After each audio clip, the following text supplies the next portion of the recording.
नमस्कार, टीवी 9 राजस्थान पर आप सभी का स्वागत है और यह है इनसाइड स्टोरी, जहां हम बात करते हैं कि राजस्थान के सियासी गलियारों में जिस बयान की या खबर की सबसे ज़्यादा चर्चा है उसके पीछे असल में कहानी क्या है। इसीलिए इस शो का नाम है इनसाइड स्टोरी।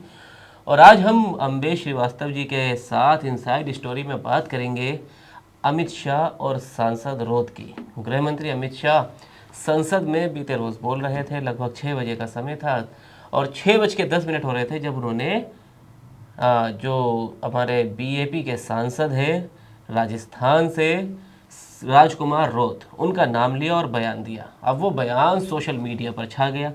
कई सवाल उठने लगे, कुछ समर्थन में उठने लगे तो कुछ उसके पीछे के जो सियासी मायने हैं उस पर उठने लगे। तो क्या सवाल है वो भी आपको बताएंगे और उस पर चर्चा करेंगे अम्बेश श्रीवास्तव जी के साथ। उसके सियासी मायने क्या है, राजस्थान में किस तौर पर वो बयान देखा जा रहा है, क्या वो उन पर निशाना साध रहे थे अमित शाह या फिर अमित शाह राजकुमार रोध पर डोरे डाल रहे थे, सब पर चर्चा करेंगे। लेकिन उससे पहले आप वो बयान सुनिए जिस पर ये सियासी बवाल कल से शुरू हो गया है मचना।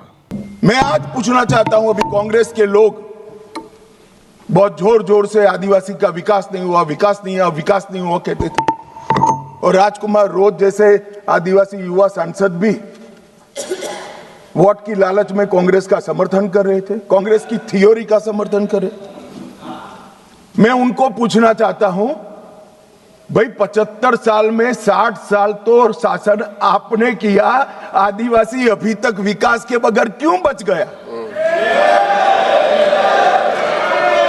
विकास तो अब आकर नरेंद्र मोदी जी कर रहे हैं। 60 साल तक उसको घर नहीं दिया, उसको पानी नहीं दिया, इसके लिए स्कूल नहीं बनी, मोबाइल टावर नहीं पहुंचने दिए, बैंक की फैसिलिटी नहीं पहुंचने दी, और अब आप हिसाब मांग रहे हो। अरे भाई, जग थोड़ा तो अपने गिरेबान में झांक कर देखो कि दोषी कौन है। मान्यवर,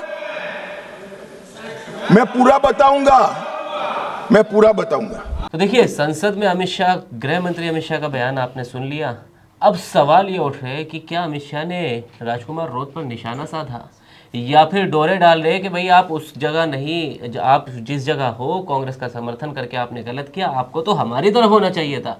ये भी सवाल उठ रहे हैं। तो इनमें कितनी सच्चाई है और क्या ये लाइन बीजेपी आगे बढ़ा सकती है, क्योंकि ये वही माफ़ कीजिएगा, ये वही राजकुमार रोध है जिसको राजस्थान बीजेपी के नेता जो है वो एक बार को देखना तक पसंद नहीं करते, उनके साथ बैठना पसंद नहीं करते। लेकिन उसी बीजेपी के गृह मंत्री, चाणक्य कहे जाने वाले अमित शाह राजकुमार रोध पर कहे कि ऐसा कह सकते हैं कि कथित तौर पर डोरा डाल रहे, उनको नसीहत दे रहे हैं कि भाई वहाँ से उठकर इधर आ जाइए, आप गलत थ्योरी का, उन्होंने कांग्रेस की जो थ्योरी कहा कि उसका आप गलत समर्थन कर रहे हैं, वोटों के लालच में आप उधर बैठे, आप इधर आइए। तो अम्बेश जी, सबसे पहले तो इस बयान के मायने हमें समझाइए और फिर दोनों ही बातें अपनी ज़रा हमारी मतलब आप क्लियर कीजिए कि क्या ये समर्थन, मतलब एक तरीके से क्या उन्हें वो अपनी तरफ बुलाने के, उन्हें नसीहत दे रहे थे अमित शाह, या फिर उन पर निशाना कस रहे थे। और इसमें एक चीज़ मैं ये भी चाहूँगा कि देखिए, आप आखिरी चीज़ ये भी ज़रूर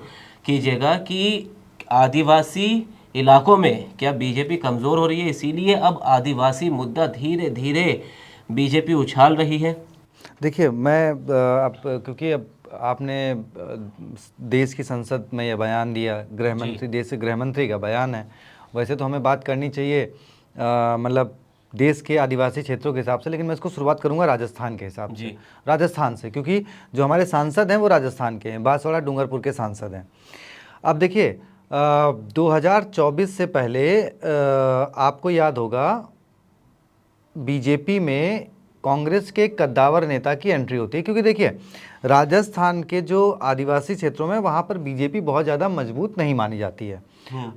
वैसे कांग्रेस भी वहाँ कमज़ोर पड़ी है, लेकिन उसका फ़ायदा बीजेपी को नहीं हुआ, उसका फ़ायदा हुआ राजकुमार राउत को, अगर एक हिसाब से कहा जाए, या वहाँ के छोटे दलों को जो पहले थे। तो अब ये एक समीकरण है, ठीक है। तो अब अमित शाह जी, महेंद्रजीत मालवीय, वो आते हैं, लेकिन वो 2 साल बाद ही चले भी जाते हैं, ठीक है।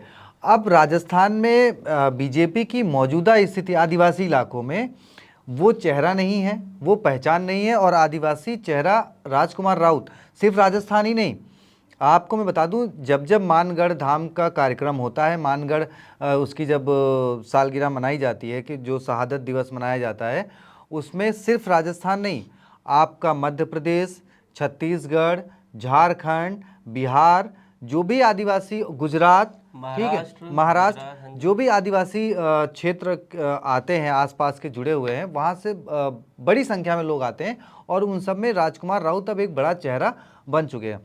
झारखंड में इलेक्शन था, राजकुमार राउत ने वहाँ पर प्रचार भी किया, अपनी पार्टी के कुछ उम्मीदवार भी उतारे। वो बात अलग है कि उनको मतलब जीत नहीं मिल पाई। मध्य प्रदेश में भी उन्होंने अपना फैलाव किया। तो राजकुमार राउत अब सिर्फ राजस्थान नहीं, बल्कि राजस्थान से बाहर भी आदिवासी समाज में एक चेहरा बन चुके हैं। तो ऐसे में अब गृह मंत्री को लग रहा है कि भाई अब क्योंकि राजकुमार राउत भले ही वर्तमान समय में इंडिया गठबंधन का हिस्सा है जी, लेकिन देखिए, जब राजस्थान में विधानसभा चुनाव थे तब एक चर्चा ये थी कि भाई क्या उनसे गठबंधन किया जाएगा, क्या बीजेपी उनसे गठबंधन करेगी, या फिर लोकसभा चुनाव हुए तब भी हुआ, लेकिन वो बात अलग है कि कांग्रेस ने मार दी और गठबंधन कांग्रेस ने कर लिया। अरे गठबंधन भी किस तरह हुआ था कि मतलब टिकट दोनों बिल्कुल ने लास्ट दिए मोमेंट थे, पे फिर कांग्रेस को अपने उम्मीदवारों को रोकना पड़ा, उन्होंने फोन स्विच ऑफ कर लिया, कितना कुछ देखने को मिला ना तो इलेक्शन अच्छा, में भी। उसके बाद भी एक अभी चर्चा ये है राजस्थान में कि भाई आप, क्योंकि इनके पास अभी 4 विधायक हैं मौजूदा वक्त में, जी। ठीक है, बीजेपी को विधायकों की राजस्थान में जरूरत नहीं है कि हाँ आपको कोई गठजोड़ करनी विधायक, लेकिन एक चर्चा ये है कि 28 के चुनाव से पहले, या फिर क्योंकि अभी देखिए गुजरात के भी चुनाव आने वाले हैं, और जैसा कि मैंने पहले कहा कि यहाँ जो आदिवासी समुदाय रहता है उनकी काफ़ी पकड़ होती है राजनीति में, और वो कई सीटों पर फर्क डाल सकते हैं।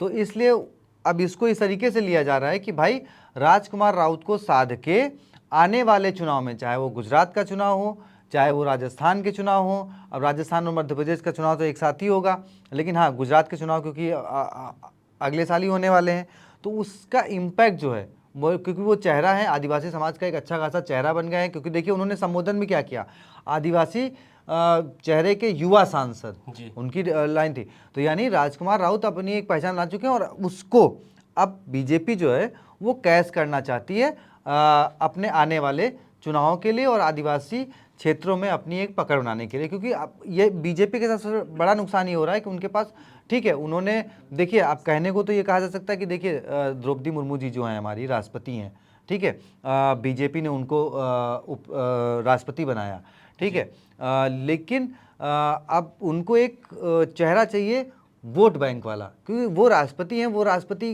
आपके लिए जाके वोट नहीं मांग सकती, वो एक संवैधानिक पद पे हैं, वो एक बड़े पद पे हैं, तो वो फैक्टर आपका नहीं काम कर पा रहा है, या फिर आप उनके नाम पे वोट नहीं मांग पा रहे हैं। तो अब उनको एक ऐसा चेहरा बीजेपी को चाहिए जो उनके लिए काम कर सके, जिसके नाम पर वो वोट मांग सके, और राजकुमार राउत इस मामले में सबसे मुफीद लगते हैं, क्योंकि उनके ऊपर कोई दाग नहीं है, उनके ऊपर किसी तरीके का कोई आरोप नहीं है, बिल्कुल, और उन्होंने मतलब बड़े सलीके के साथ अपनी सियासत जो है वो पहले विधानसभा चुनाव जीते, फिर लोकसभा चुनाव जीते, और अपनी पकड़ जो है, आपको याद होगा जब राजस्थान में लोकसभा के चुनाव थे तब आपने एक कंपेयर देखा होगा कि रविंद्र सिंह भाटी सोशल मीडिया से लेके, टीवी चैनल से लेके, अखबारों, हर प्लेटफॉर्म पर छाए हुए थे, ठीक है। अब वो पीआर के थ्रू था या जैसी भी उनकी पब्लिसिटी थी, वो आप देखो ना हर जगह वो छाए हुए थे। राजकुमार राउत का आपने कहीं इंटरव्यू देखा? शायद एक आधा 2-4 चैनलों ने कर लिया होगा तो कर लिया होगा, अदरवाइज आपको राजकुमार राउत जो है अपने डूंगरपुर बांसवाड़ा की सड़कों पर ही दिखाई दिए। और नतीजा क्या रहा कि सोचिए, कांग्रेस का गढ़, बीजेपी के उम्मीदवार को उन्होंने मात दी, कांग्रेस के गढ़ में बीजेपी के, और वो भी जो सांसद रह चुके थे, 2 बार 3 बार सांसद रह चुके थे। एक तो आपने मौजूदा सांसद को वहाँ पे हराया, जो मौजूदा सांसद थे, आपने बीजेपी के सांसद थे वहाँ पहले, उनको मात दी। उसके अलावा कांग्रेस का जो सांसद रह चुका था उसको आपने हराया, ठीक है। तो आप सोचिए कि किस तरीके से उन्होंने बीजेपी और कांग्रेस दोनों के वोट बैंक में सेंध लगाई। सेंध कैसे लगाई? अपनी काम से, अपनी काबिलियत से।